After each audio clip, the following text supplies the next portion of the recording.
Très bien, nous allons commencer. Bonsoir à tous et à toutes. Bonsoir à Maisie.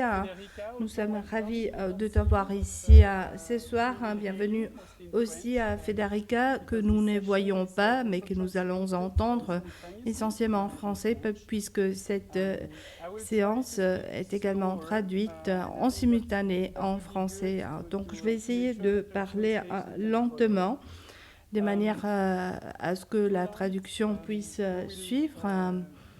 Ce soir, nous avons avec nous Maïzi Elisir qui va discuter, qui va présenter les sujets de l'acide hyaluronique en chirurgie dentaire et la valeur ajoutée qu'il apporte dans la chirurgie parodontale et orale.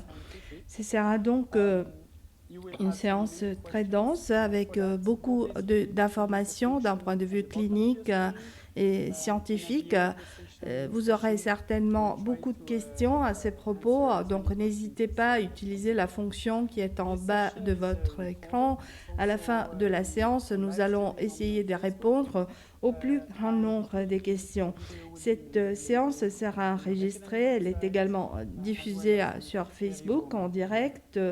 Et la vidéo sera disponible dans les sites Régedent ainsi que sur Perium. Et sur ce, je vais vous présenter de manière un peu plus formelle les docteurs Maizi Elisir, qui vient d'Israël.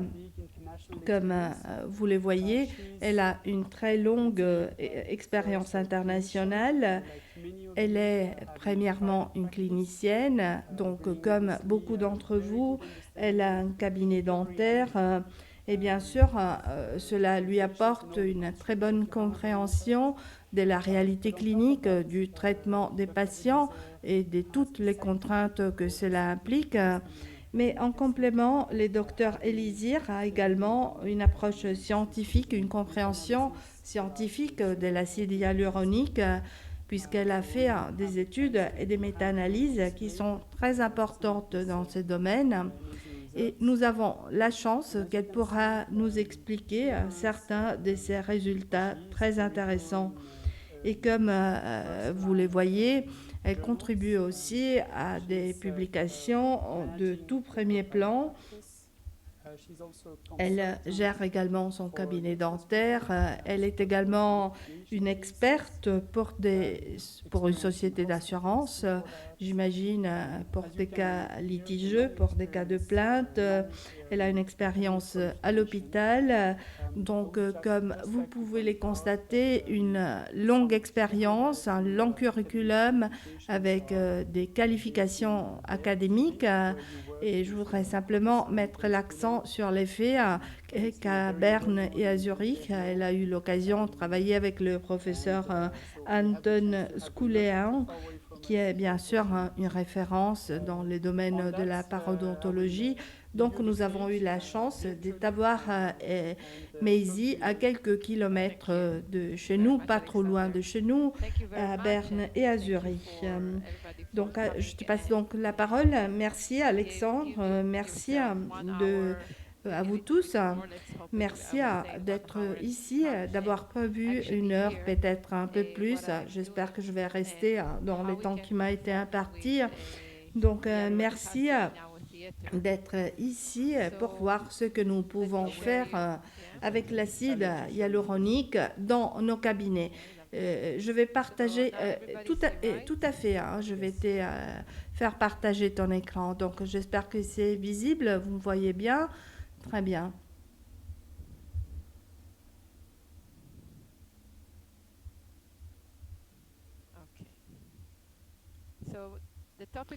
Bon. Donc, les thèmes que nous allons traiter aujourd'hui est l'acide hyaluronique en chirurgie dentaire. Est-ce qu'il a une valeur ajoutée pour nous en tant que cliniciens? Et aujourd'hui, avec vous, je ne vais pas simplement vous montrer des photos de l'avant et l'après de cas. Je voudrais également partager avec vous les bases scientifiques qu'il y a derrière ces matériaux que j'utilise, donc l'acide hyaluronique réticulé. tout ce que je vais partager avec vous aujourd'hui, y compris les vidéos et également des articles, vous allez les trouver dans perium.com, qui est mon site internet. Et vous allez également trouver des vidéos, des chirurgies en direct de ce que je fais avec une explication et les matériaux que j'utilise. Vous allez la trouver dans un canal YouTube intitulé Perium. Donc, il suffit de s'abonner pour avoir une notification chaque fois que je charge une nouvelle vidéo. Donc, ma tâche aujourd'hui, c'est de vous faire comprendre d'un point de vue biologique qu'est-ce que l'HA. HA étant l'acide hyaluronique. On va parler également de la dentisterie, de la preuve, donc des évidences sur l'acide hyaluronique et quels sont les cas dans lesquels on peut l'utiliser. Alors, on peut commencer. Nous savons que nous utilisons l'acide hyaluronique en parodontologie dans les cadres d'un traitement chirurgical et non chirurgical, également dans les traitements parodontaux d'appoint. Nous l'utilisons en complément des membranes de collagène et des greffes osseuses, de manière à faciliter la guérison des muqueuses et bien sûr accélérer l'augmentation osseuse et dans les cadres de l'implantologie. On peut l'utiliser également dans les cas de périimplantite. Qu'est-ce que l'acide hyaluronique? En quoi consistent ces matériaux? C'est en biopolymère, c'est des sucres, des mucopolysaccharides qui sont unis dans une longue chaîne qui peut être formée par des milliers de sucres. Son poids moléculaire peut être bas, mais il peut être aussi important. Donc, il est distribué dans notre corps, dans les tissus conjonctifs, dans les tissus épithéliales, un peu partout dans le corps, également dans les gencives et dans les ligaments parodontales. Il est dans les membranes extracellulaires, plus ou moins dans cette zone. Et la chaîne de l'acide hyaluronique passe à travers ces canaux intégrales jusqu'à sortir dans la matrice extracellulaire. Donc, le corps est capable de produire de l'acide de haut poids moléculaire, mais nous avons des hyaluronidases dans notre corps qui sont capables de former également de l'acide de bas poids moléculaire. Comme je l'ai dit, il est distribué dans notre corps, on peut le trouver dans les cheveux, dans les gencives, dans la peau, dans les articulations, un peu partout, y compris les ligaments parodontaux. Et une molécule d'acide hyaluronique peut absorber 400 molécules d'eau. Ce qui veut dire que ces matériaux ont la capacité d'absorber l'eau, ce qui est quelque chose qui facilite également le processus. Pendant les temps, malheureusement, au fur et à mesure qu'on vieillit, l'acide hyaluronique est réduit dans notre corps, donc il disparaît. Donc c'est la raison pour laquelle on développe des rides, parce que justement chez les jeunes il y a beaucoup d'acide hyaluronique, donc il n'y a pas de rides. Mais chez les personnes plus âgées, donc il y a moins d'acide hyaluronique, donc moins capacité d'absorber l'eau. Et quelle est la fonction de l'acide hyaluronique dans notre organisme?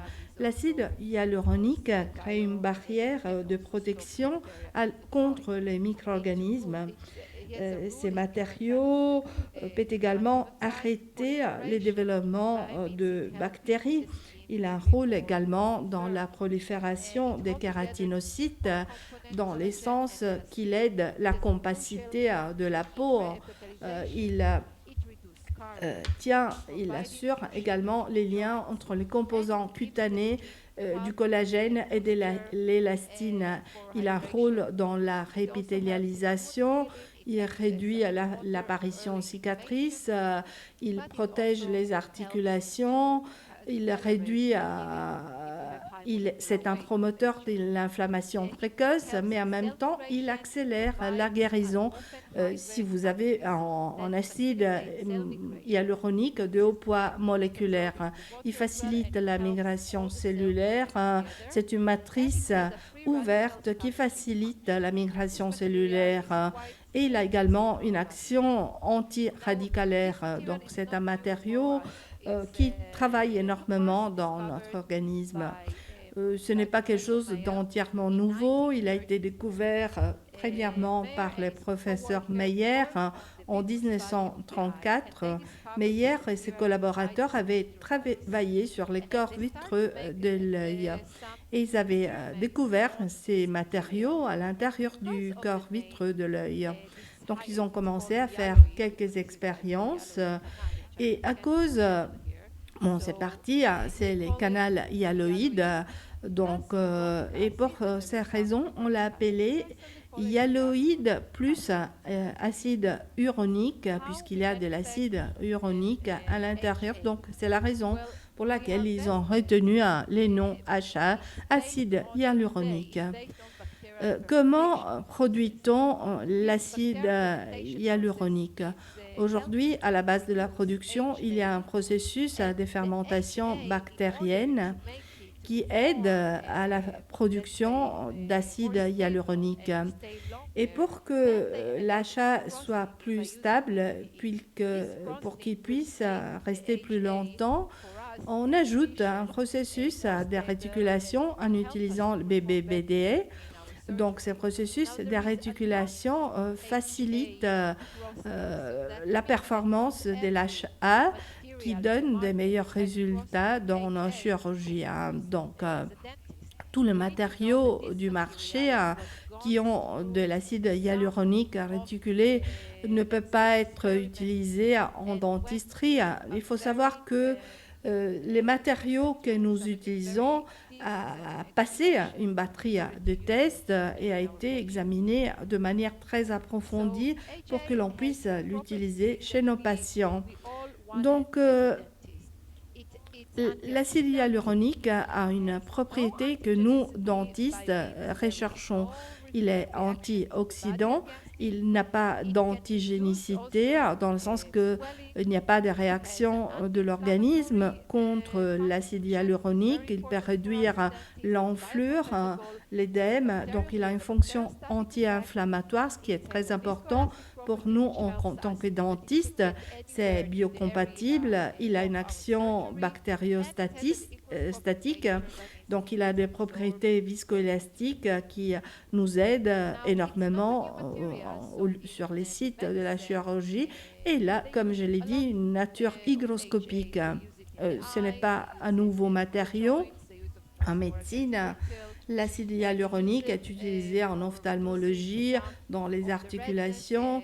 Il est utilisé contre les rides, bien sûr. Il est utilisé pour réduire la rougeur.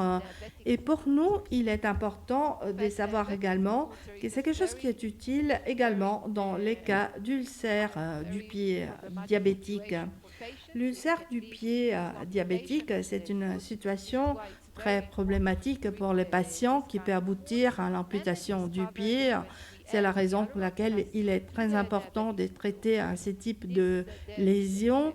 Et on a découvert que lorsqu'on ajoute de l'HA à ces ulcères, les ulcères guérissent plus rapidement par rapport aux situations où on n'utilise rien, ou parfois aussi dans les cas où on utilise d'autres matériaux.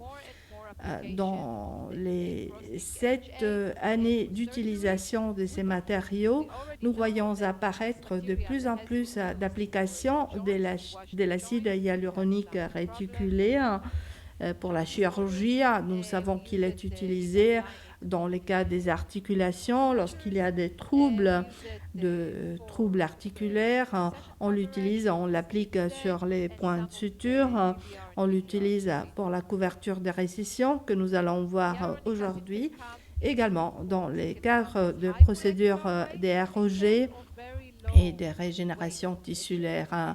nous en avons deux formes essentiellement. L'acide hyaluronique de bas poids moléculaire et de haut poids moléculaire. Mais il faut comprendre la différence entre les deux, hein, parce que c'est la différence entre ces deux matériaux, ces deux types d'HA, va aboutir à des différentes fonctions dans notre organisme. Par exemple, un acide hyaluronique de très bas poids moléculaire va provoquer un processus d'inflammation dans notre corps. C'est un agent inflammatoire dans notre organisme, donc il contribue au démarrage du processus d'inflammation lorsque nous avons une lésion qui est en train de guérir. Par contre, l'acide de haut poids moléculaire protège contre l'apoptose. Il module la réponse immunitaire. Ensuite, quand on applique l'acide hyaluronique de haut poids moléculaire, c'est quelque chose qui va contribuer à réduire le processus inflammatoire. Ces matériaux que nous utilisons en dentisterie, c'est l'acide hyaluronique de haut poids moléculaire. On n'utilise pas celui de bas poids moléculaire. Que fait donc l'HA dans la guérison de lésions? Ses propriétés dépendent de la longueur des canaux. Plus cette longueur est courte, plus nous avons un processus inflammatoire. Alors si nous avons un acide inflammatoire au départ qui est de bas poids moléculaire, donc au début du processus inflammatoire, si l'on ajoute cet acide hyaluronique, il va accélérer les processus de guérison dans le sens qu'on va avoir une guérison plus rapide. Donc l'acide hyaluronique, comme vous le voyez, est un produit de l'inflammation. Il est toujours présent pendant le processus, mais tout dépend du poids moléculaire qui est plus représenté dans ce processus. Là, vous voyez que le mucopolysaccharide atteigne en pic dans le processus de guérison et puis il y a une chute. Voilà, c'est son action pendant le processus de guérison. Je voulais vous montrer ici une étude. En fait, il s'agit d'un résultat préliminaire. Que fait l'acide hyaluronique quand on prend de l'os et on les mélange avec de l'HA de haut poids moléculaire? Ici, on a prélevé de l'os autologue avec le safe scraper. C'est une rugine à os pour les prélèvements d'os autologue. Ils l'ont mélangé avec de l'acide hyaluronique de haut poids moléculaire et on l'a appliqué dans un site post-extractionnel. Qu'est-ce qu'on a constaté? On a constaté que lorsqu'on utilise le matériau avec l'os autologue, on constate une guérison plus rapide dans les sites post-extractionnels. Ensuite, les patients, ce n'est pas indiqué ici, mais les patients ont également déclaré qu'ils avaient moins de valeur et l'appréciation a été faite par l'échelle visuelle analogique. Donc, d'un point de vue histologique, l'os guérit et se régénère de manière plus rapide, ce qui est un facteur très important pour nous. Donc, ma première mission est la compréhension, disons, biologique de l'HA. L'HA, l'acide hyaluronique, n'est pas utilisé simplement comme complément des rides. Il est utilisé dans beaucoup de domaines en médecine générale.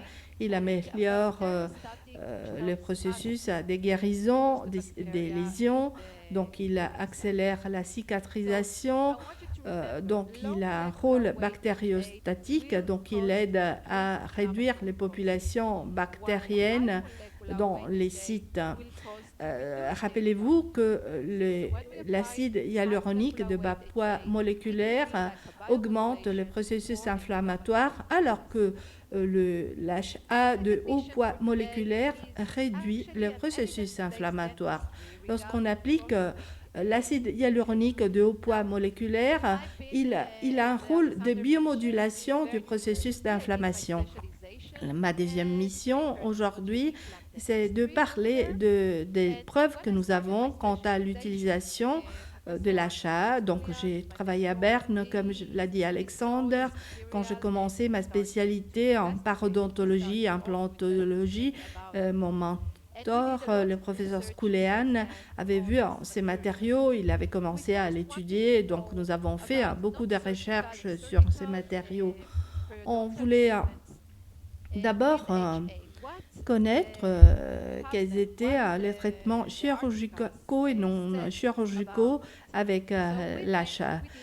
Donc, on a cherché à voir qu'est-ce qu'il y avait dans PubMed à ces propos, quels sont les articles. Donc, nous avons fait donc une revue systématique, une méta-analyse, comme il a été dit, et je vais partager avec vous les résultats. Donc, il y a également beaucoup d'autres études que je voudrais partager avec vous dans cette présentation. Donc, nous avons pris ces matériaux et nous voulions voir quelle est la recherche à ces propos. Que dit la recherche? Voilà, c'était une revue systématique, une méta-analyse qui s'intéressait uniquement aux essais cliniques randomisés, qui comparait notamment les curettages radiculaires versus les situations dans lesquelles on ne faisait rien, ou bien l'utilisation de l'HA en chirurgie parodontale versus les situations où on ne faisait rien.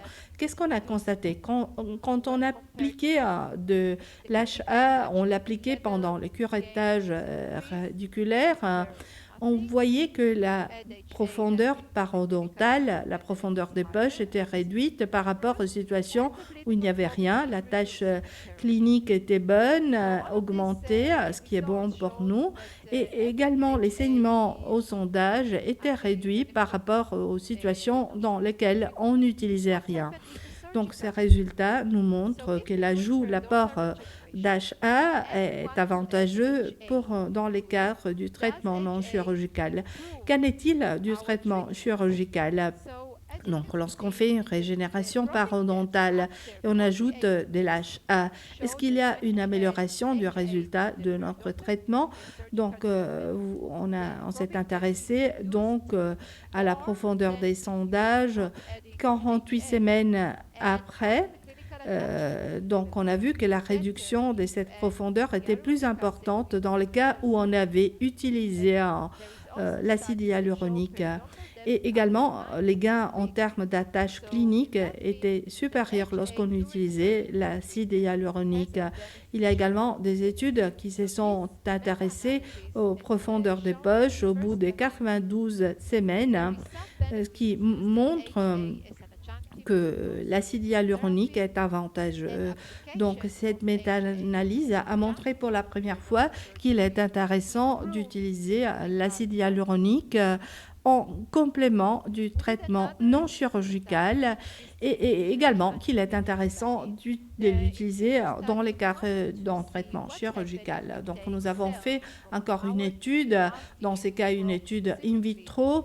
On a essayé de voir que se passait-il si on prélevait des cellules du tissu de la bouche. Donc, on a prélevé notamment des fibroblastes du palais et de la gencive. Et on a essayé de voir que se passe-t-il, qu'en est-il de ces cellules lorsqu'on applique de l'acide hyaluronique de haut poids moléculaire. Et nous avons constaté qu'il y a une accélération de la prolifération, de la migration et des propriétés de cicatrisation. Pourquoi? Parce que les cellules qui entrent en contact avec l'acide moléculaire de haut poids moléculaire, elles sont accélérées et elles deviennent plus performantes pendant les processus de guérison des lésions, pendant les processus de cicatrisation. C'est quelque chose qui est important pour nous en chirurgie parodontale, qu'il y ait cette accélération et cette meilleure prolifération des cellules. Nous avons constaté qu'il y a également une meilleure expression des gènes qui codent pour les collagènes de type 3 et pour les facteurs de croissance bêta-3. Ces deux gènes sont très importants dans la réduction des cicatrices dans le cadre du processus de cicatrisation. Et effectivement, c'est ce que je constate chaque fois que j'applique de l'acide hyaluronique de haut poids moléculaire. Je ne vois pas les cicatrices, surtout quand je fais des incisions verticales. C'est quelque chose qui m'aide beaucoup en tant que dentiste, en tant que parodontologue, de montrer qu'il n'y a pas de cicatrices. Bien sûr, les patients sont ravis et les dentistes qui m'ont envoyé les patients sont également contents de voir qu'il n'y a pas de cicatrices sur les tissus. Donc, l'étape suivante, on a fait une méta-analyse et une revue du matériau. Ensuite, on est passé à l'étape de l'étude in vitro. Ensuite, je voudrais que l'on parle maintenant des études in vivo chez l'animal avec l'utilisation d'acide hyaluronique sur les membranes du collagène. Qu'est-ce qui se passe-t-il avec la membrane? Est-ce que sa dégradation est plus rapide ou pas? Bon, j'avais fait des études sur la dégradation des membranes de collagène chez les souris diabétiques. On avait constaté que les membranes de collagène se dégradent plus rapidement lorsqu'elles sont implantées chez des souris diabétiques. Pourquoi n'est-il ainsi? Parce qu'il y a beaucoup de macrophages en présence de diabète et ces macrophages sont responsables de cette dégradation accélérée de la membrane de collagène. Donc, on voulait voir s'il y avait un matériau qui était capable de réduire cette dégradation parce que, bien sûr, nous savons que l'incidence du diabète est de plus en plus importante dans le monde. Donc, nous voyons tous les jours des patients diabétiques et on ne veut pas que les processus de guérison soient mis en danger à cause du diabète. Donc, disons que les patients diabétiques sont en train d'augmenter un peu partout dans le monde. Nous savons qu'il existe un lien entre les diabètes et les pathologies gingivales. Taylor avait dit en 1998 que les patients diabétiques ont un risque 2,6 fois plus élevé de développer des parodontites par rapport aux patients non diabétiques. Hello, en 1993, avait affirmé que la pathologie parodontale est la 6e complication chez les patients diabétiques. Alors, nous savons que les patients diabétiques sont plus vulnérables en cas d'extraction, de régénération parodontale, chirurgie parodontale. Ils vont peut-être perdre davantage de tissus par rapport aux patients sains. Donc, s'ils font de l'implantologie, ils sont plus vulnérables à la périimplantite. Ils ont besoin de plus d'élévation de sinus. Ils ont besoin davantage d'ROG. Bien sûr, toutes ces procédures dépendent de la qualité du processus de guérison. Si la guérison est bonne, ces procédures vont avoir un bon résultat. Mais bien sûr, la guérison dépend de la glycémie. La glycémie est quelque chose qui pose véritablement problème chez les patients diabétiques puisque les taux glycémiques n'est pas toujours stable dans les sangs des patients.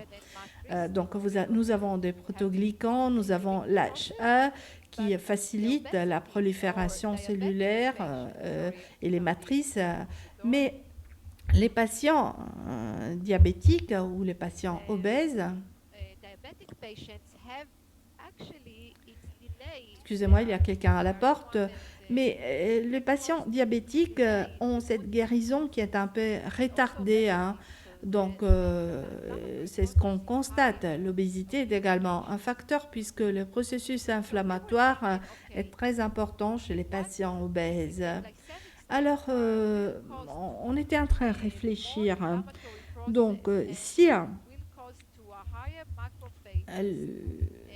la glycémie, ces déséquilibres dans la glycémie provoquent davantage d'inflammation et donc provoque également une surstimulation des macrophages qui à son tour provoque un retard dans la guérison des cicatrices, des lésions.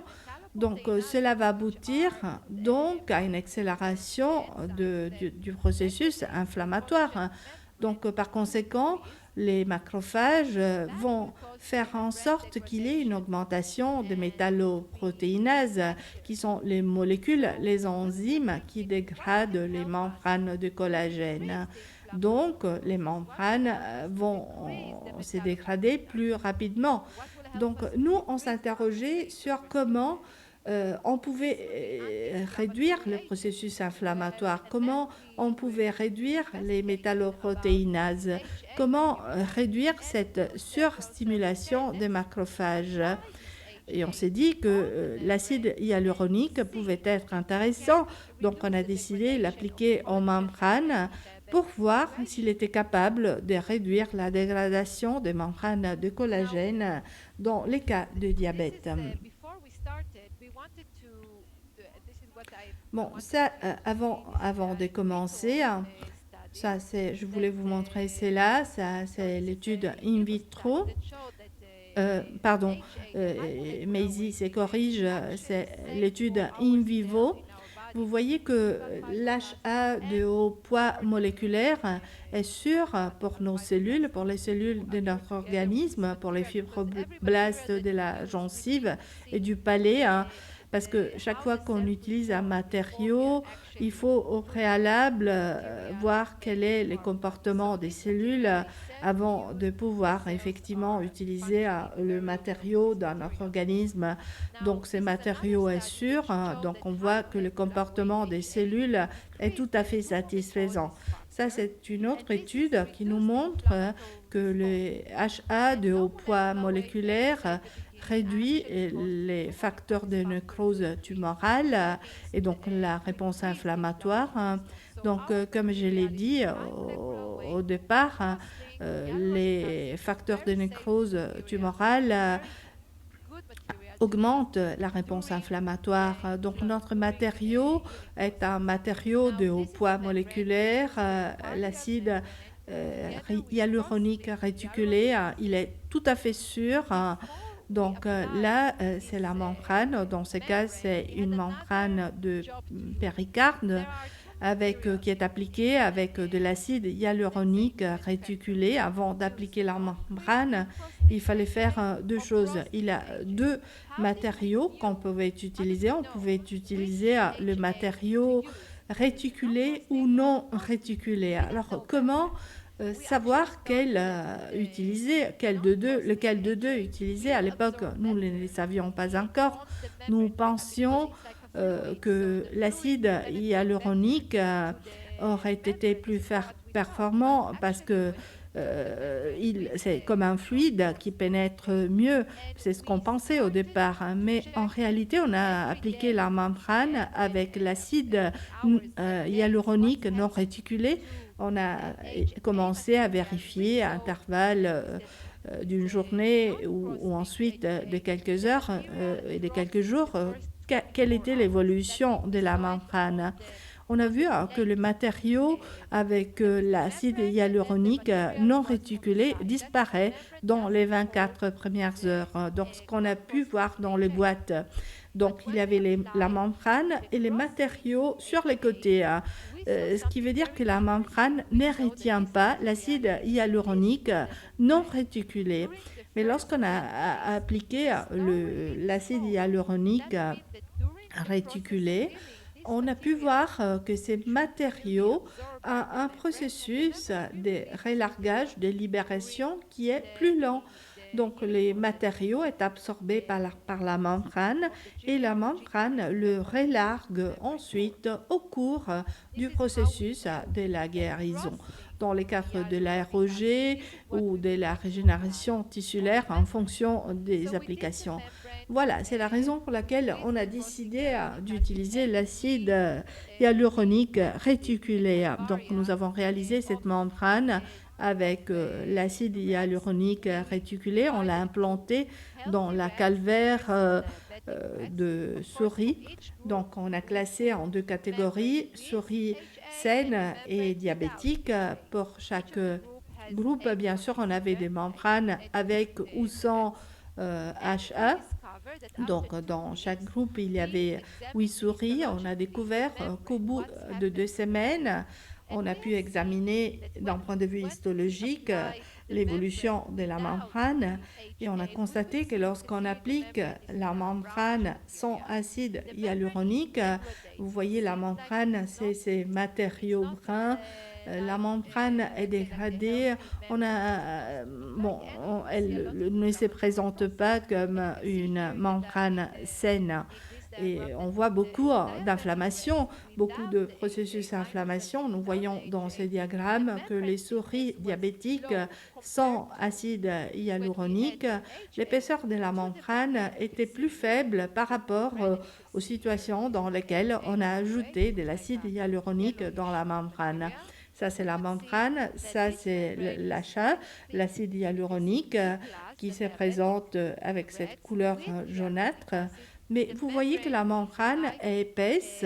Des places indiquent qu'il s'agissait de souris diabétiques avec acide hyaluronique. Donc la membrane est comme celle de la souris saine. Donc l'épaisseur est bonne.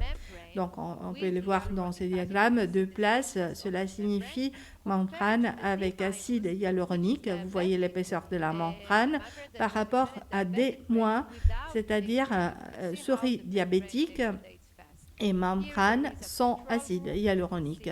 Donc vous voyez que la membrane se dégrade plus rapidement. Donc ici, vous avez le témoin, le groupe de contrôle et vous pouvez voir également l'épaisseur de la membrane avec l'acide hyaluronique et les groupes de contrôle sans acide hyaluronique et l'épaisseur de la membrane. Donc en conclusion, on peut affirmer que les diabètes accélèrent la dégradation des membranes de collagène et que le diabète également augmente le nombre de macrophages et des cellules endothéliales dans les membranes de collagène. Ce qu'on a constaté lorsqu'on prend la membrane et on l'imbibe d'acide hyaluronique et on l'implante chez les souris diabétiques, on a vu qu'il y a un ralentissement de la dégradation de la membrane, il y a une réduction du nombre de macrophages dans la membrane. Et donc cela améliore la quantité de collagène dans la membrane, ce qui implique par conséquent de meilleures procédures d'ROG et de régénération tissulaire. Donc nous avons poursuivi nos études. Nous voulions comprendre que se passe-t-il avec le macrophage. Ici, D-, c'est la membrane qui n'est pas imbibée dans l'acide hyaluronique. Dans cette membrane, on peut voir beaucoup de macrophages à l'intérieur de la cellule, ces macrophages qui sont responsables de la dégradation de la membrane. Et si l'on compare cette situation avec des places, c'est-à-dire les groupes dans lesquels on avait implanté l'acide hyaluronique, on voit moins de macrophages. Donc nous avons compris que lorsqu'on ajoute l'acide hyaluronique réticulé, il y a justement cet effet d'inhibition de l'infiltration des macrophages et cette réduction de la dégradation de la membrane de collagène. C'est quelque chose qui nous aide à maintenir l'épaisseur de la membrane. Et on le voit dans ces diagrammes. Si l'on prend l'épaisseur de la membrane et on compare avec le nombre de macrophages qui sont dans la membrane, nous voyons que quand il y a beaucoup de cellules, l'épaisseur de la membrane est réduite. Par contre, lorsqu'il y a moins de macrophages, l'épaisseur de la membrane augmente. Donc l'acide hyaluronique nous aide à réduire les macrophages, la quantité des macrophages, ce qui à son tour aide à maintenir pendant un temps prolongé l'épaisseur de la membrane. Je voudrais également vous montrer les résultats d'une autre recherche qui a été faite par mon collègue Anton Friedman, qui voulait voir que se passe-t-il quand on prend l'acide hyaluronique Et on prend également des particules d'os, des particules des DBBM, et on mélange les deux. Que se passe-t-il? Donc, il a montré qu'il y a plus d'os de moins et moins des résidus, des particules des DBBM, et pour un volume stable, ce qui veut dire que l'acide hyaluronique réticulé a joué en quelque sorte le rôle des matrices dans la ROG, dans la chirurgie parodontale. Donc nous avons besoin de ces matériaux pour accélérer l'évolution du DBBM, pour obtenir un os également de meilleure qualité. Encore une recherche que je voulais partager avec vous, c'est une série de cas qui évalue la couverture des récessions au bout de 6 mois. Donc, c'est ce que j'avais présenté à Aeroperio. Donc, c'est mes collègues qui ont participé. Donc, c'était présenté en 2018. On a pris tous les cas de récession et de couverture des récessions que nous avions fait pendant nos études des spécialités. Nous avons ajouté l'HA pendant la chirurgie de couverture des récessions. Et vous voyez ici, ça c'était une récession, on a ajouté l'HA, ça c'était en cas du professeur Anton Skoulean. Et vous voyez les résultats de l'utilisation de l'HA. Donc, les coagulums, les caillots sanguins restent stables. Et ça, c'est le point de suture. Et un an et demi plus tard, 6 mois plus tard, vous voyez le processus. Bon, le résultat est très beau. Donc, la couverture des récessions a été très bonne, avec une guérison accélérée au bout des 6 mois. La plupart des récessions étaient couvertes. Bon, la plupart étaient couvertes avec une couverture qui était quasiment complète. Vous voyez les pourcentages de couverture qui dépassent 90%, ce qui veut dire que l'HA a eu des résultats satisfaisants. Et ici, vous voyez cette belle présentation. Donc avec l'ajout d'HA, d'acide hyaluronique. Donc vous voyez le greffon qu'on avait prélevé du palais. Et donc vous voyez le rôle de l'HA qui stabilise les caillots. Donc vous voyez les points de suture et la situation 6 mois après. Encore une chirurgie. Une autre recherche qui était une recherche très importante d'un point de vue clinique, puisque cette recherche a été faite par les professeurs Anton Skoulean et Chiracat et a été publiée en 2021, donc l'année dernière. Donc on voit que lorsqu'on fait une couverture des récessions et on applique de l'acide hyaluronique, on voit aussi le développement des séments par rapport aux situations dans lesquelles on n'ajoute pas d'acide hyaluronique réticulé. Donc, ce qui veut dire que l'acide hyaluronique a une fonction très importante dans la création de ces tissus de support, donc ces séments, qui est fondamental pour les ligaments, donc pour son rôle dans les soutiens des nouveaux tissus. Mais jusqu'à cette étude, on ne savait pas vraiment s'il y avait le développement des séments ou pas. Voilà les conclusions. Pour la première fois, on a pu avoir l'évidence, la preuve histologique d'une régénération parodontale des récessions gingivales qui, à la suite d'un traitement qui a été fait avec CAF et acide hyaluronique. Et bien sûr, nous, à la suite de ces résultats, on a décidé d'intégrer dans nos procédures cliniques l'utilisation de l'achat de l'acide hyaluronique pour avoir ces gains de séments. Donc l'acide hyaluronique réticulé peut être utilisé comme on a pu le constater dans nos procédures chirurgicales, dans la ROG, dans la chirurgie parodontale, dans la couverture des récessions, en complément du traitement non chirurgical et chirurgical, en mélange avec les particules d'os. Et je voudrais vous montrer maintenant comment j'utilise l'acide hyaluronique, comment je l'ajoute. Alors, vous voyez que la liste des situations où je l'utilise est très longue. Je l'utilise un peu partout parce que je vois une guérison rapide. Je l'utilise dans les procédures ROG, des régénérations tissulaires, dans le cadre d'une préservation alvéolaire, dans les greffes osseuses, pour réduire la douleur, accélérer la guérison, dans la frénulectomie, pour stabiliser les caillots sanguins et réduire la formation de cicatrices, euh, dans les traitements, dans les cas d'implantologie, pour l'augmentation de tissu mou, pour la couverture des récessions. Et je l'ajoute également au site d'honneur quand je prélève du tissu mou du palais. Je vais partager avec vous quelques exemples. Comment on traite ces types de situations?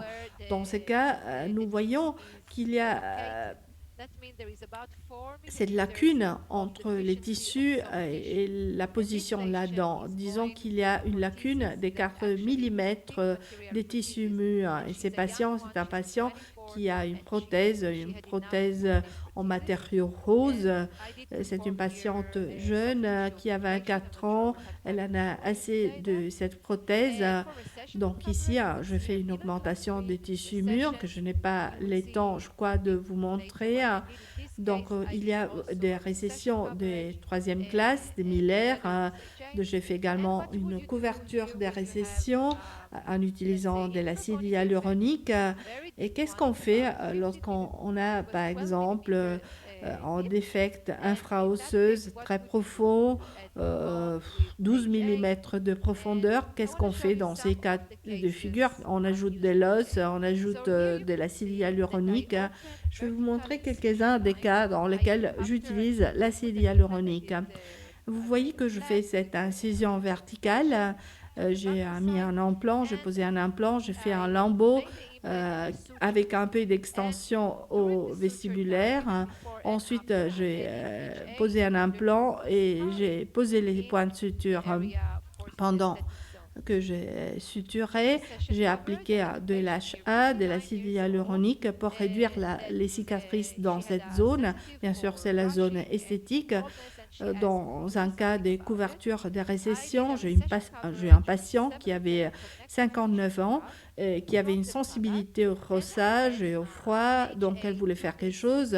Donc je fais une couverture des récessions avec du tissu sous-épithélial qui avait été prélevé du palais. J'ai ajouté de l'achat dans le cadre de cette procédure. Donc vous voyez, la dent 13, j'avais ces patients qui avaient une récession dans la dent 21. Elle avait un triangle noir entre la 21 et la 22. Elle exposait énormément des gencives dans son sourire. Elle voulait faire des facettes ou une couronne et les dentistes lui a dit que les dents n'étaient pas alignées. En faisant des facettes ou une couronne, les résultats ne seraient pas naturels, surtout lorsqu'on montre beaucoup dans les sourires. Donc elle est venue dans mon cabinet, je lui ai fait une couverture de récession avec l'ajout d'achat. Vous voyez ici la papille que j'ai pu obtenir et la récession qui a été couverte. Ici, je vais vous montrer un film qui vous montre comment j'ajoute dans l'écart de la préservation alvéolaire, comment j'ajoute de l'acide hyaluronique à la greffe osseuse, aux particules d'os. Donc, c'était un patient qui avait perdu la dent 17. Donc, elle avait une fistule par ici. Bon, j'utilise le luxator tous les temps de manière à faire une extraction peu traumatique, de manière à ne pas courir de risques, à ne pas d'extraire d'os en correspondance du site d'extraction. Et ici, vous voyez les racines qui étaient donc, vous voyez que c'était une racine courte, il n'y a pas de résidus. Donc, c'était simplement une racine courte. Je fais une excavation, je prélève tous les tissus inflammatoires. Je fais également un curetage des tissus à côté, donc pour réduire les restes des tartres. Donc j'applique de la solution physiologique, j'applique de l'acide hyaluronique réticulé, bien évidemment, pour stabiliser les caillots sanguins. Je prends ensuite en un cône en collagène et je l'imbibe et je les mets à l'intérieur et je suture avec des points de suture croisés. C'est des fils de suture à nylon.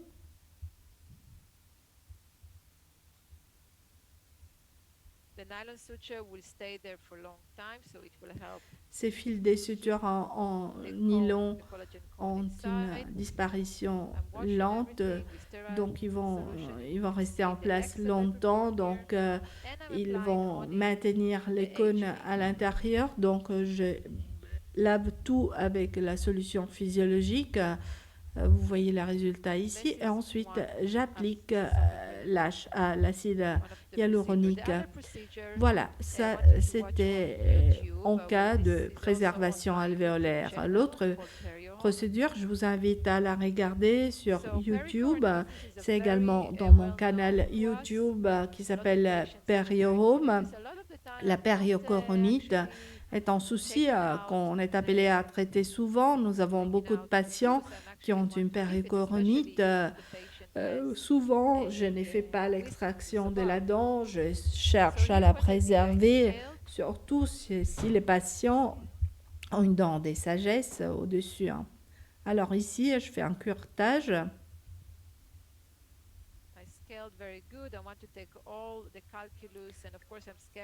Je fais un curetage très soigneux, donc je vais retirer tous les tartres et bien sûr, je nettoie bien aussi la dent à côté.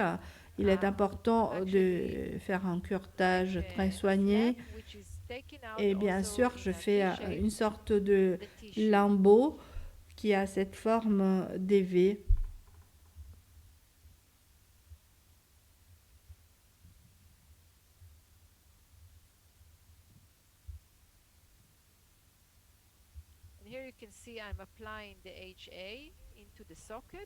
Et ici, vous voyez que je suis en train d'appliquer l'acide hyaluronique dans l'alvéole et je suis en train de suturer cette zone.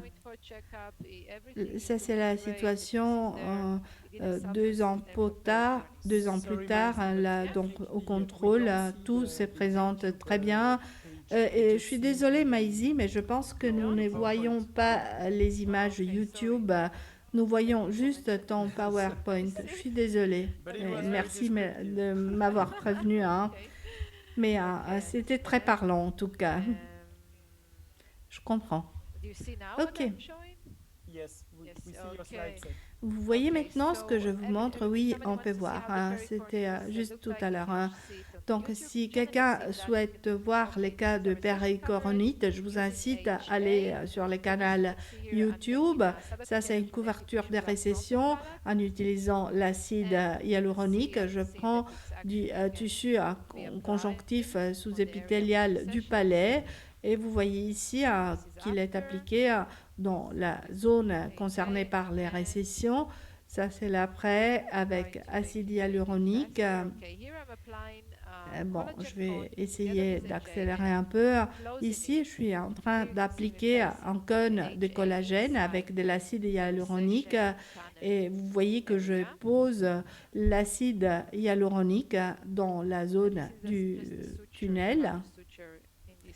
Et là, c'est simplement les points de suture, comment suturer dans ce type de situation.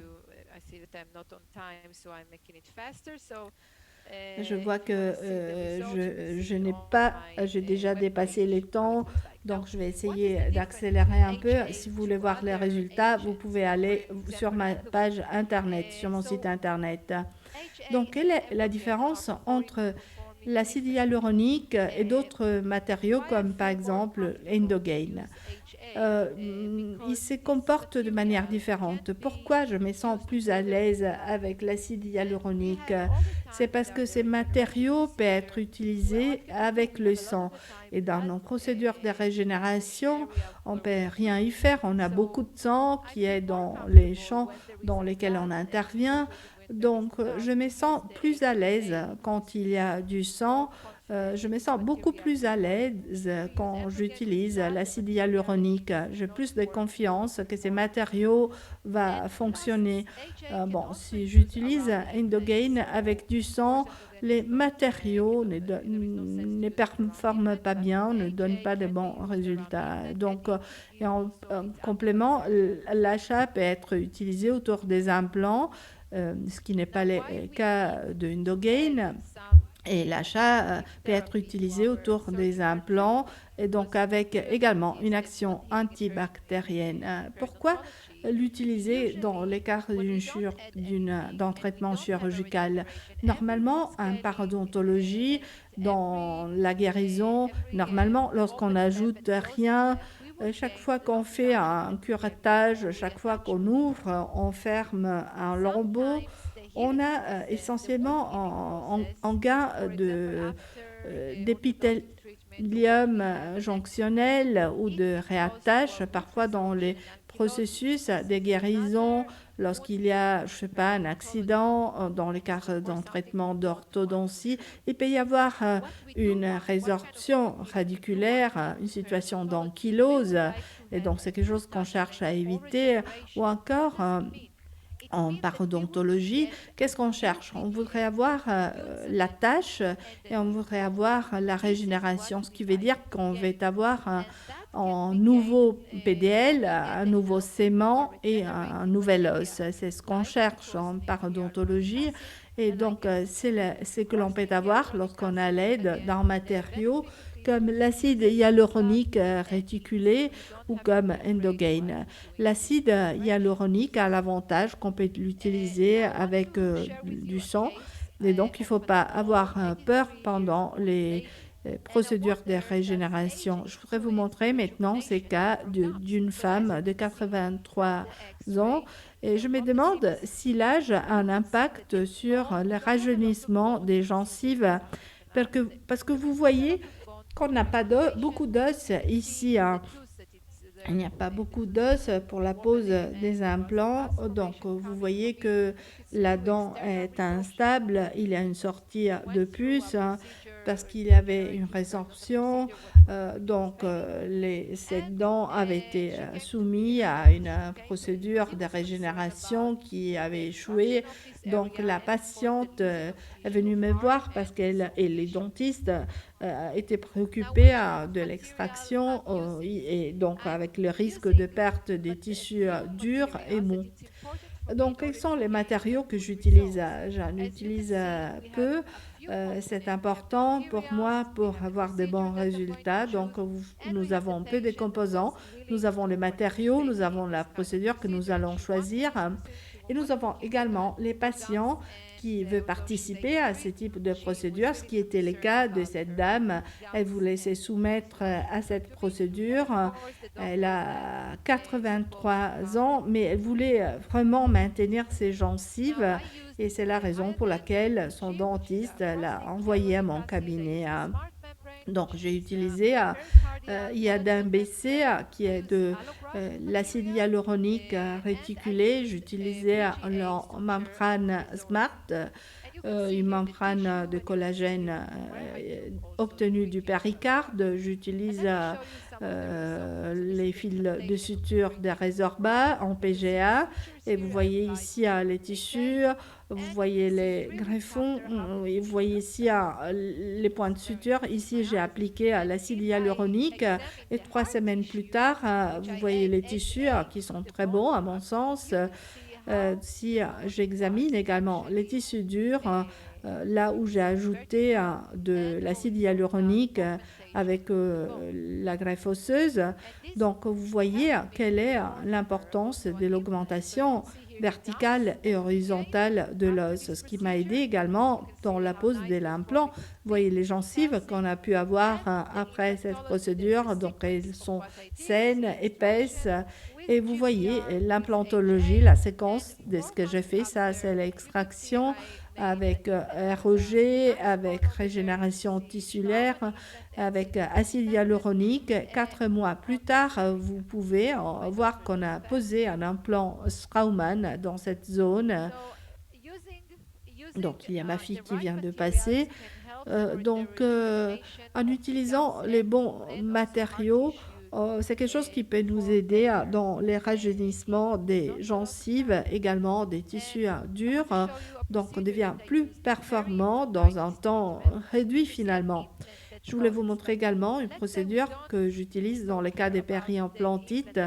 Vous voyez cet implant qu'on a perdu, mais dans ce cas, on ne s'intéresse pas trop à cet implant qu'on a perdu parce qu'on s'intéresse davantage à cet implant qui est ici, parce que ces décellements dans l'implant va se répercuter également sur l'implant qui reste en place. Ici, vous voyez la vidéo que j'ai réalisée. J'ai utilisé également les lasers pour décontaminer la zone.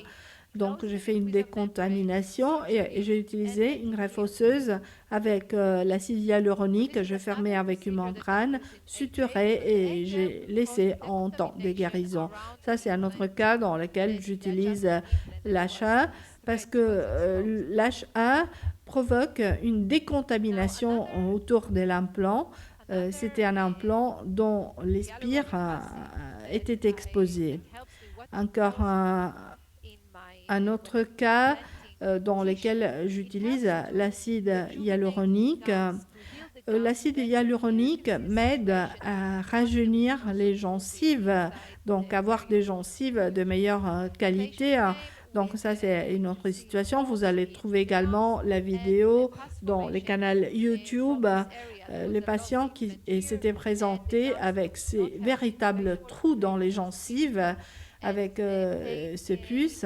Donc la qualité des gencives était très faible. Donc les patients se plaignaient d'une sensibilité, de douleurs gingivales. Elles ne pouvaient pas rosser. Donc j'avais fait une roge autour de l'implant numéro 12. Vous voyez les gencives qu'elle a pu obtenir à la fin. Donc, c'est un rajeunissement des gencives. L'achat m'a aidé énormément dans ces cas de figure. Encore en cas de l'acide hyaluronique dans une récession, dans les cas d'une couverture de récession que j'ai fait hier, donc une classe 3 de Miller, j'ai imbibé les tissus dans l'acide hyaluronique. Ensuite, j'ai suturé, j'ai appliqué également de l'acide hyaluronique sur la racine. Ici, j'ai fait une vidéo comment j'applique l'achat sur ces greffons que j'ai prélevés. Dans ces cas, la guérison ne se fait pas en ouvert et dans ces cas, l'acide hyaluronique me permet d'avoir un résultat plus rapide. Et dans ces cas, je suis en train de l'appliquer après la couverture des récessions dans la zone où j'ai pratiqué la couverture des récessions.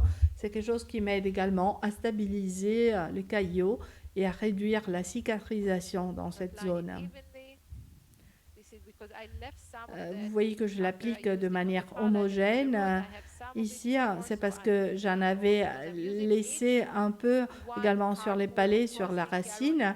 Il m'a resté parce que, et donc j'en ai ajouté un peu parce que j'utilise en emballage par patient, donc une boîte par patient, je mélange jamais entre les cas. Et donc si par exemple je suis en train de faire dans l'allongement des couronnes, donc un allongement esthétique, j'utilise l'acide hyaluronique pour stabiliser les caillots après les points de suture. Ça également, c'est un cas que j'ai fait hier. Et enfin, ça c'est un patient de 83 ans avec des problèmes systémiques qui avait besoin de l'extraction de la dent 44 et 45 d'une ROG. Voyons qu'est-ce que j'ai fait. Je prélevais un greffon avec de l'acide hyaluronique. Vous voyez qu'ici, j'ai appliqué de l'acide hyaluronique. Je l'applique également sur la membrane parce que je vais avoir moins de macrophages, surtout quand les patients ont des problèmes systémiques. Ensuite, je vais suturer, je stabilise dans la zone du greffon et j'applique de l'acide hyaluronique, surtout pour accélérer la guérison, d'autant plus qu'il s'agit d'un patient avec des soucis systémiques. À partir de cette situation, 4 mois plus tard, il a reçu 4 implants Straumann. Et donc, cette dent sera également extraite parce que cela pose problème. Mais l'os était parfait, il était tout à fait parfait. Alors, qu'est-ce qu'il faut retenir? Donc, là, en dentisterie, il faut toujours utiliser l'acide hyaluronique réticulé de haut poids moléculaire qui va rester en place plus longtemps, qui va jouer le rôle de matrice pour la prolifération des cellules. Donc, il peut être mélangé avec d'autres particules osseuses pour créer le sticky bone. Il peut être utilisé dans les alvéoles pour accélérer la guérison. Il peut être utilisé pour stabiliser les caillots sanguins. Il peut être utilisé pour la couverture des récessions et pour l'enlongement coronaire. Il peut être utilisé dans le cadre d'un traitement des périimplantites parce que il est très intéressant. Il peut être utilisé également pour réduire la douleur, accélérer la guérison et bien sûr, après les points de suture, pour réduire l'apparition cicatrice. Donc l'acide hyaluronique dans mes mains, c'est quelque chose que j'utilise tous les jours et constamment. Donc merci d'être resté si longtemps et merci d'avoir participé à cet événement et j'espère que vous avez des questions. Et voilà, vous avez ici mes coordonnées. Si vous souhaitez m'envoyer un WhatsApp, vous pouvez m'écrire. Je réponds à coup sûr. Donc, merci, Maisie, de cette belle présentation. C'était très parlant, très riche, très dense en informations. Et nous avons quelques questions. Peut-être qu'on peut commencer par les questions qui ont été posées. L'HA, l'acide hyaluronique, nous aide à résoudre les problèmes du triangle noir après une orthodontie. Tu peux répéter la question, s'il te plaît? Est-ce que l'acide hyaluronique contribue à résoudre le problème du triangle noir après l'orthodontie? Oui, le triangle noir est un problème important. Et l'acide hyaluronique n'est pas une solution pour les triangles noirs. Disons que c'est un élément de la solution. Donc, ce n'est pas la seule chose qu'il faut utiliser pour résoudre le problème du triangle noir. Donc, il faut examiner les patients à coup sûr. Donc, il faut comprendre quelles sont les causes du triangle noir, quelles sont les causes sous-jacentes. S'il y a une dégradation osseuse, et c'est la raison pour laquelle les niveaux des tissus descendent, ou bien s'il y a les tissus sont maltraités entre guillemets parce que il y a un abus d'utilisation des fils dentaires ou un brossage trop violent ou encore il y a du tartre ou encore un problème de malpositionnement dentaire. Donc, dans chaque cas de figure, il faut réfléchir. Donc, il n'y a pas une solution qui soit valable dans tous les cas. C'est une très belle question. Mais ma réponse, c'est que l'acide hyaluronique n'est pas la réponse. Il fait partie du plan de traitement. Il fait partie de la solution. Merci. Il y a encore une question. Dans ton cabinet, quel est l'impact de cette accélération de la guérison en termes d'économie des coûts ou bien en termes de bénéfices engendrés. Est-ce que c'est quelque chose qui t'aide à économiser du temps? Oui, bien sûr, c'est quelque chose qui m'aide et qui aide également les prothésistes à économiser du temps parce lorsqu'on a des l'os de bonne qualité, au bout de quelques mois, dans des situations problématiques, lorsqu'on a de l'os de bonne qualité, au bout de 4 mois ou même au bout de 2 mois, avec les implants Straumann, on peut déjà charger la couronne. Bien sûr, pour nous, c'est une économie des temps et même pour les patients, ça dépend bien sûr de vos prix, mais disons, à mon sens, dans mon expérience, c'est quelque chose qui permet de résoudre, euh, d'avoir moins de problèmes pour l'avenir, parce que lorsque la guérison est meilleure, lorsqu'on a de l'os, lorsque la guérison osseuse est bonne, lorsqu'on a une bonne augmentation osseuse, à ce point-là, disons, tout est bon pour les patients. Donc, la plupart de mes patients ne m'appellent pas les jours après et je m'intéresse à leur situation et ils me confirment qu'ils n'ont pas de douleur, qu'ils ne souffrent pas. Bon, cela est lié au fait que l'acide hyaluronique réduit la douleur et réduit l'édème, l'enflure. Donc, pour moi, personnellement, je suis très contente de réduire leur souffrance. Donc, merci. L'HA peut-il être utilisé dans la régénération parodontale en place de la mélogénine? Oui, c'est possible et nous en avons la preuve à la suite d'une recherche qui a été faite par Anton Skoulean, qui l'a publiée en 2021. Donc, il a montré qu'il aide à obtenir du sément. Donc, c'est une régénération. Donc, l'HA nous aide dans la production des séments dans les cadres de procédures de couverture des récessions. Lorsqu'on ajoute l'HA, on a du sément sur les racines dans les cadres de la couverture des récessions. Oui, donc.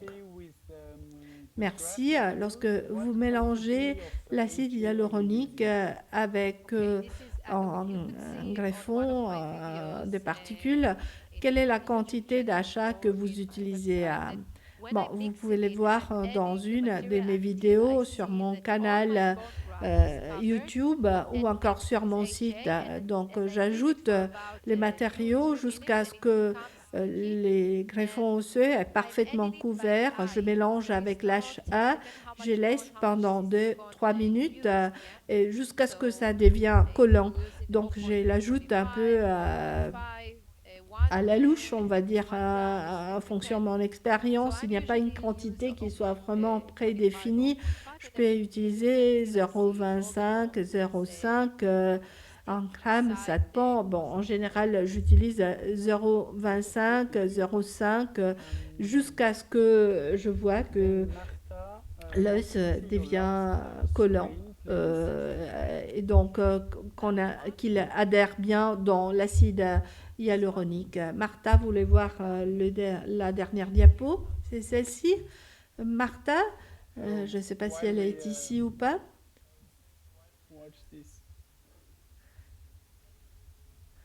Donc, pendant qu'on attend la confirmation de Martha, j'ai encore une question. Ah voilà, Martha a répondu. C'est bon, ok, ok.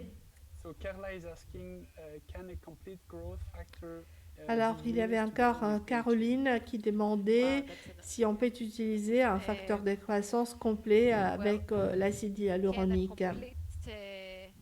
Oui. Bon, un facteur de croissance complet, ça veut dire quoi? Lesquels? Parce qu'il y a beaucoup de facteurs de croissance. Alors, vous voulez dire quelque chose qui, je ne sais pas, qui est produit à l'externe. Je ne sais pas lesquels, alors je ne peux pas répondre. Alors je ne saurais pas répondre, surtout que je ne sais pas quels sont les facteurs de croissance. Alors on nous demande souvent si on peut mélanger les PRF avec l'acide hyaluronique ou si on peut mélanger Endogain avec l'acide hyaluronique avec Endogain.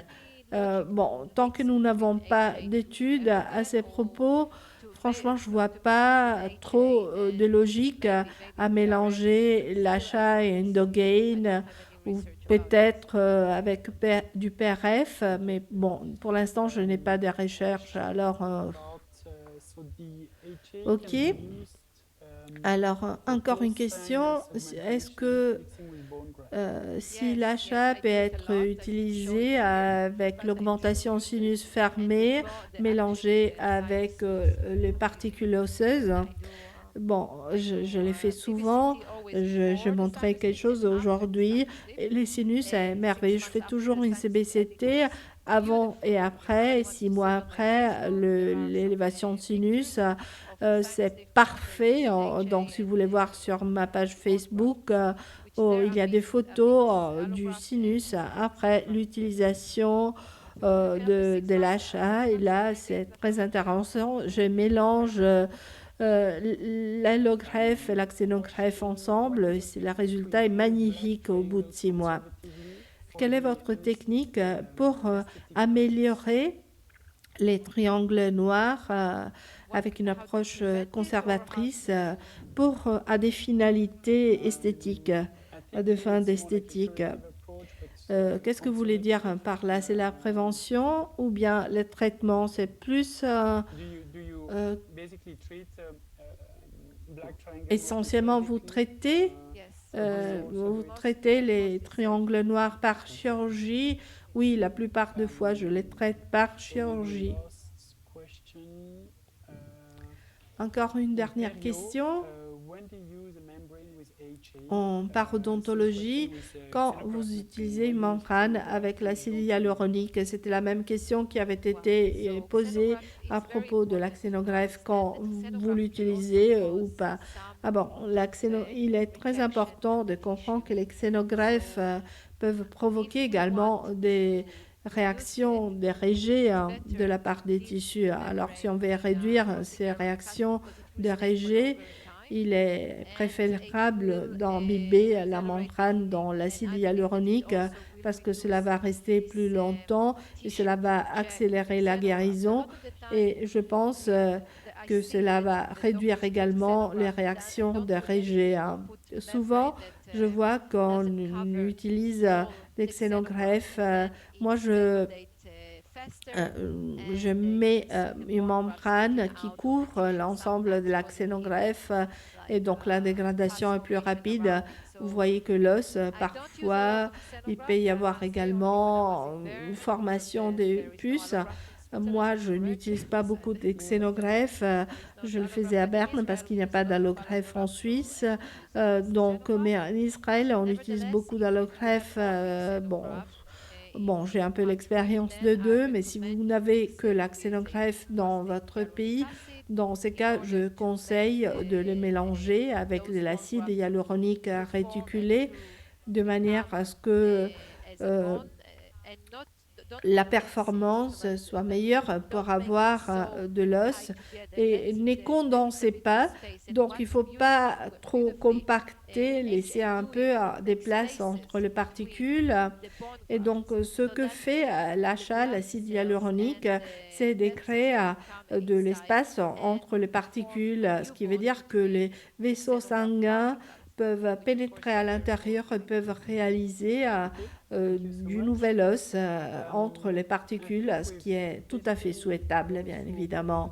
Merci. Je pense que nous avons terminé avec les questions. Peut-être une toute dernière question. Quels seraient les gold standards pour vous? L'allogreffe avec acide hyaluronique ou autogreffe avec HA? Normalement, je mélange les deux, toujours avec l'HA. Si c'est une zone post-extractionnelle, je prélève un peu d'os et je les mélange. Donc, tout l'os que je peux prélever, je les prélève et je les mélange toujours avec l'acide hyaluronique. Si c'est un cas implantaire, dès que l'on sort le forêt de la zone implantaire, ces forêts sont chargées d'os. Cet os, je les mélange avec ce que j'avais et l'achat. Et parfois, je n'ai même pas besoin de particules d'os. L'achat, ça suffit. Je mets cette autogreffe avec l'HA dans la zone de l'implant. Et donc, je ramène donc aussi des prélèvements également. Et là, je n'ai pas besoin de membrane parce que c'est de l'os autologue. Il fait partie de notre corps, donc on n'en a pas forcément besoin, à moins que ce soit une ROG importante autour de l'implant. Très bien, c'était la dernière question. Nous allons partager, comme je l'ai dit, la vidéo sur différentes plateformes. Donc, il sera sur la plateforme Regedon, sur également Facebook et sur Perium. Donc, merci, Maisie, de ce temps ensemble. Merci d'avoir partagé ton expérience et tes connaissances sur l'acide hyaluronique. C'était vraiment passionnant. Je vois beaucoup de commentaires, de retours positifs. Merci et je vous souhaite une bonne soirée. Merci de cette invitation, Alexander, et je vous souhaite un excellent travail. Merci à vous tous de votre participation. Au revoir.